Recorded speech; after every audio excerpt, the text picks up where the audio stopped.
bright lights, big city. Robert De Niro gives Charles Grodin and Yaphet Kotto a run for $15 million in the comedy thriller Midnight Run. Coming up next, Emilio Estevez, Kiefer Sutherland, Blue Diamond Phillips, and Charlie Sheen, the young guns of the Old West.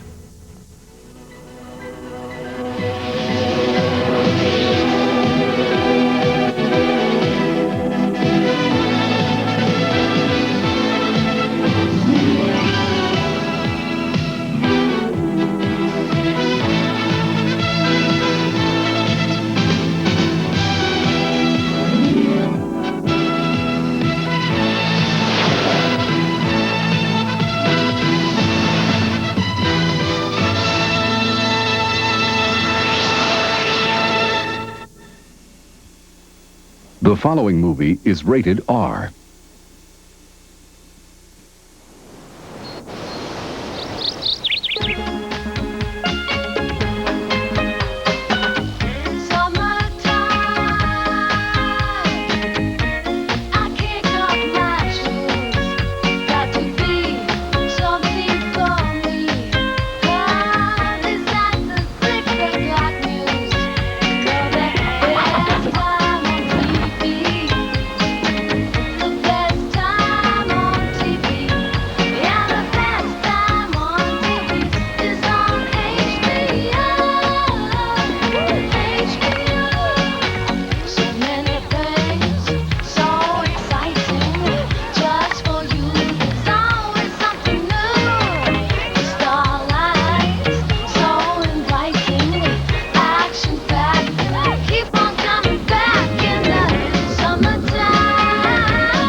We're talking serious comedy here as Andrea Martin hosts a hilarious hen party that will leave you cackling. On location, Women of the Night 2, next on HBO.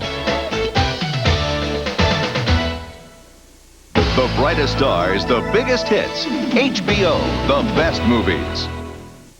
Clint Eastwood, it's Dirty Harry. I'm just a cop with a price on my head. Welcome to the jungle, it gets worse there every day. You learn to live like an animal in the jungle where we play. Somebody's drawing up a list, In case you don't realize it, Callahan, your name is on this list, too. and people are dying to get on it. Sounds pretty sick to me. Clint Eastwood learns a whole new game in the Deadpool. Maybe I'll start my own Deadpool and put you on it. Premieres Monday on HBO. The best movies. Chet Ripley planned on taking his family on a nice, quiet vacation in the wilderness. That was before his brother-in-law, Roman, showed up.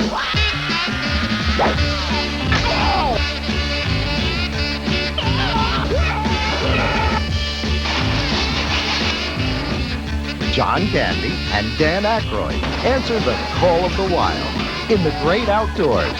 Tomorrow on HBO. What a gas.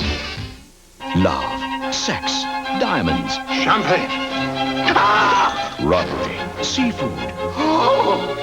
Delicious! John Cleese, Michael Palin, Oh, come on! Jamie Lee Curtis, Oscar winner Kevin Kline, Wake up, limey fish! and A Fish Called Wanda. I wonder. Premiere Saturday, July 8th on HBO. The best movies.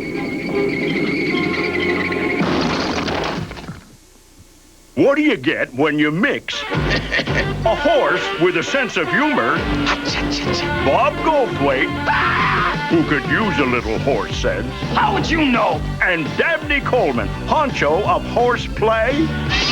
Don't expect National Velvet. Do expect the ride of your life. You're kidding. Cause Bob Goldthwait and Don the Talking Horse, well, they're hot to trot. Premiere Sunday, July 9th on HBO.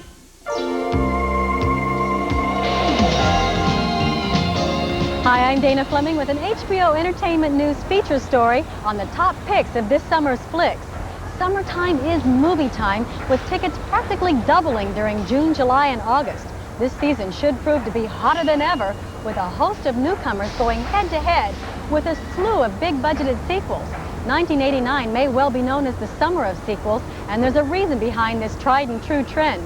Potential summer sales stand at an astounding $800 million.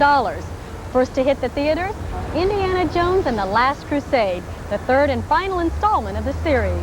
This $36 million Spielberg spectacular again headlines Harrison Ford as the famous archaeologist adventurer. We found a great character, Indiana Jones. He's a wonderful character, and people love him, and they want to see more of him in the same leather jacket and fedora hat. That same leather jacket and fedora hat are now housed in the Smithsonian, and Indiana Jones and the Last Crusade is credited as the first film to gross $50 million in just 7 days. This time around, the cast includes Sean Connery as Dr. Jones Sr., the only man who can put Indy in his place. Dad? Junior? Don't call me that, please. Connery is no stranger to sequels. He played James Bond 7 times. Today, Timothy Dalton is James Bond, and License to Kill is his second shot at the role. In my business, you prepare for the unexpected. License to Kill is Bond's 16th sequel, but the very first without a Fleming title. And in it, Dalton dares to do his own dirty work. If you believe it's me, it's me. If you can see it's me, it's me. The audience should just quite simply believe that they're watching James Bond. And while the Bond movies have had the same director for the past 5 films, the 5th installment of Star Trek took a chance on a novice director, William Shatner. The first 4 Star Treks tallied up $270 million, and using the same formula, the 5th hopes to reach new heights. We're playing professional people doing a job in a professional kind of way. The opposite of Ghostbusters, you know, that kind of thing. Don't laugh. Ghostbusters holds the title as top-grossing comedy of all time. It made more than $230 million. Now the Ghostbusters are back and ready to nuke the spooks. I always knew that there was more than one story. Even when writing the first one, I was thinking of, well, if they do this, they could do this, this, and this. And the superstars of the supernatural are so sure the sequel will be a smash, they've forfeited upfront fees for a piece of the profits. All agree the secret behind their success is this stuff, Methacel, a biodegradable jelly laced with food coloring. Ghostbusters 2 globs up 100,000 gallons of it. And while the Ghostbusters fight slime, Mel Gibson and Danny Glover reunite to fight crime in Lethal Weapon 2. Yeah, there's a lot of apprehension attached to sequels. Notoriously, they die, or they're not as good, or you got to try and pull one out of the hat to sort of live up to it, and you feel pressure from that point of view. But sequels aren't the only summer fare. For months, America has anticipated the arrival of Batman. Rumored costs of $50 million bring the 50-year-old DC comic book character to the cinema. Bill Murray was first choice, but Michael Keaton finally swung into action as the Caped Crusader, despite some heavy criticism from Bat fans. And I thought, this is too good. I'm going to bite the bullet here and tough it out and do the movie. Certainly the casting coup of the century is Jack Nicholson as the Joker, whose wisecracks warranted $11 million. Call it Caped Crusader confidence or what, but Gotham City is still standing in a London studio with a May 1990 start date set for the sequel. By the way, Michael Keaton's real name was Michael Douglas, which already belonged to another actor. That actor also has a movie out this season. In Black Rain, Douglas takes to the streets of Tokyo to track down a killer. The film's first half was shot on location, but overseas shooting sent them over budget, so everything, including Japanese cars and street signs, was shipped back to L.A. Still, production costs climbed to $30 million. The Abyss, a sci-fi fantasy based on a short story by director James Cameron, was also plagued with production problems. 40% of the film was shot underwater, with cast and crew spending 6 days a week, 13 hours a day submerged. The Abyss became a budgeting black hole that swallowed up $60 million. Well, there you have it, just some of this summer's stock. On a final note, studios will spend upwards of $10 million plugging their pictures, hoping for a profit. But remember, just to break even, a movie must make 3 times its original cost. And these days, that's enough to make anyone sweat. I'm Dana Fleming for HBO Entertainment News Feature Story. Suppose you're a parent who spent years raising a bright, attractive, and promising child. Then, just when your child's adult life is beginning, their personality changes. For the rest of my life, I'm just going to be sitting in a chair, you know? Won't that be fun? Can you imagine constantly hearing a voice in your head, constantly not being able to think normal thoughts? Some people like killing hamburgers, some people like killing other people. Schizophrenia is a frightening disease, which isn't often talked about. Yet it strikes 1 out of 100 people. It's not only wasting his life, it's wasting ours. I think the most important thing the devil can do is to self-sacrifice and coordinate the Kmart walk so pleasure can be evened out. I couldn't believe that this could happen to this kid that had been such a great kid. How could that happen to me? How could that happen to me, huh? See how 3 families are coping when America Undercover takes you into madness. Premiering Thursday on HBO. It's one of the most extraordinary things I've ever seen, and he's the bravest performer I've ever seen, because I don't know if I could ever do that. You know, he's very funny, and then he's very sad, and, you know, he brings tears. I mean, as you watch his performance, it touches you. Of course, being a family man myself, couldn't help but relate it to my own life, my own family. Funny, profound, and unforgettable. Time flies when you're alive. Premieres Sunday, July 30th on HBO. It's the cover story of the year, a photographer's dream, a breathtaking look at fashion and the warmth of winter in some of the most exotic tropical locations on this planet.